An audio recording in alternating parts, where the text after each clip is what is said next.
Hello and welcome to the Biomass Magazine podcast. I'm your host, Anna Simet. We are here at the International Biomass Conference and Expo in Nashville, Tennessee. I am here with Al Crawshaw from Puritan Magnetics.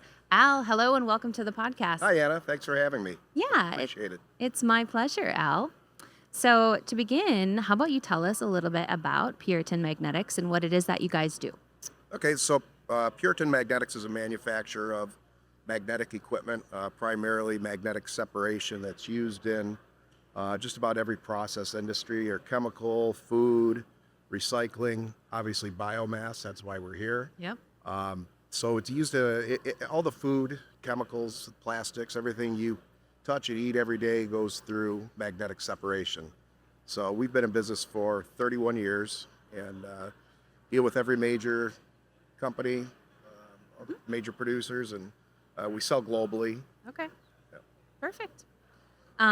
So for those less familiar, can you explain the role magnetic separation plays in wood pellet and biomass processing, and then why it's so important to plant performance?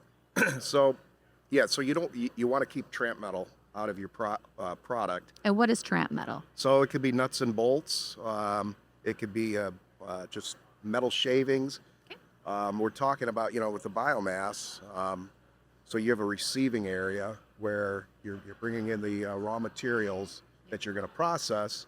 And with that, with a truck coming in and going through a truck dump, there could be nuts and bolts and things that came off of farmers' farming machinery, and you introduce that to the process, Yeah. and that's not good. Don't want that. So yeah, so we start at the receiving areas, pull out any tramp metal that we could possibly pull out, so it doesn't go further through the system, get to sensitive equipment such as hammer mills and pellet mills, where that could cause a lot of damage. So that's a secondary spot for magnets in a biomass plant, or just about any plant really. And then Al, could you kind of explain what do these these systems look like? Is it like a giant magnet that you hover over the pile? How does that? that is one type. So so we have to talk to the customer, let them explain their process, and then we make suggestions. So there's not just one style of magnet that we have. There's multiple styles Okay. for vertical flows, for horizontal conveying. So there's a lot of different styles of magnets. But Got the it. one you mentioned, the big suspended one, yeah, that's quite common. Okay. What types of metal contamination are most commonly found in biomass feedstocks, and where in the process do you see the highest risk? Highest risk is in the receiving area, because Okay. you're introducing this product to the process. Yeah. So that's where you're going to see nuts and bolts. Now you have to worry about nuts and bolts maybe coming off of machinery in the process system. So again, now you're worried about protecting sensitive equipment throughout the process.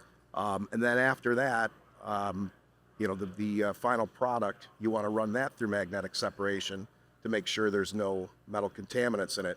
And all these three different primary areas for magnets, they're all different types of magnets for that, for Okay. those areas. That's interesting. So, Al, are you seeing increased demand or changing requirements for a magnetic system as facilities scale up, change, or process more diverse and variable feedstocks? I don't think there's really anything scaling up or increasing or a higher demand. The demand's there; it's always there. There's a lot of people ignore magnets. They don't put them in.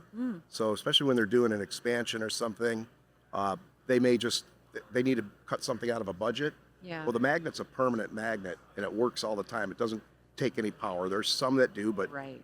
primarily what we do are permanent magnets and take no power. So customer can go, well, this just sits here and does nothing. I can take it out.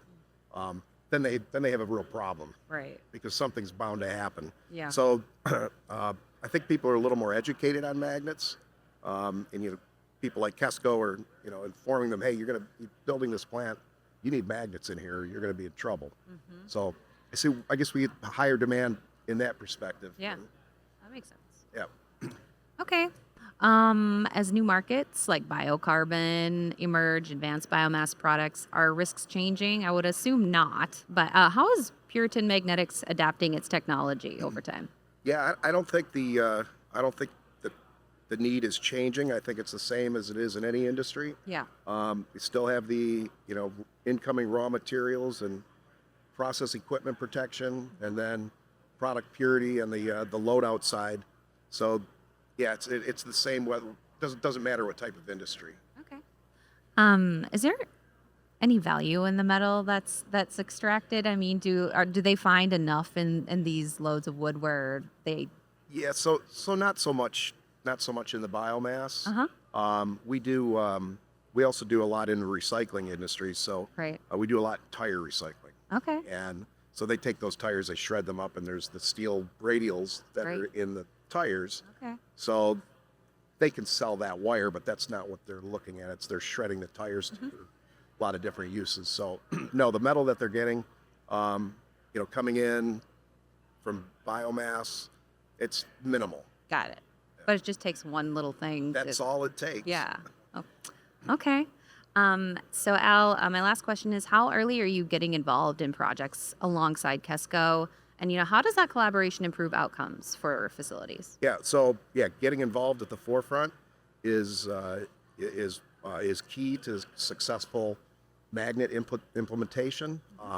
Sometimes with Jason, he's a big proponent of magnets, and you need to put these in your system, or Yeah. you're going to have trouble down the road. So yeah, Kesco is really good, and they're very educated and can educate the customer on the need for magnets.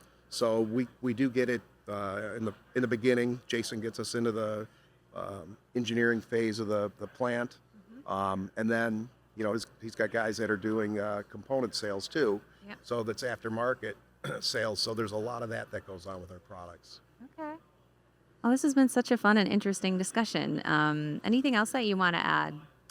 No, that's pretty much it. Okay. That's magnets in a nutshell. Yeah, I love it. That was a Magnet 101 course for you. Yeah, it seems simple, but it's so important. It right? is. It is. It's very important. Well, Al, thank you for coming on the podcast and telling me more about Yeah. Puritan Magnetics. Well, thank you, Anna. Yeah, thank Appreciate you. it.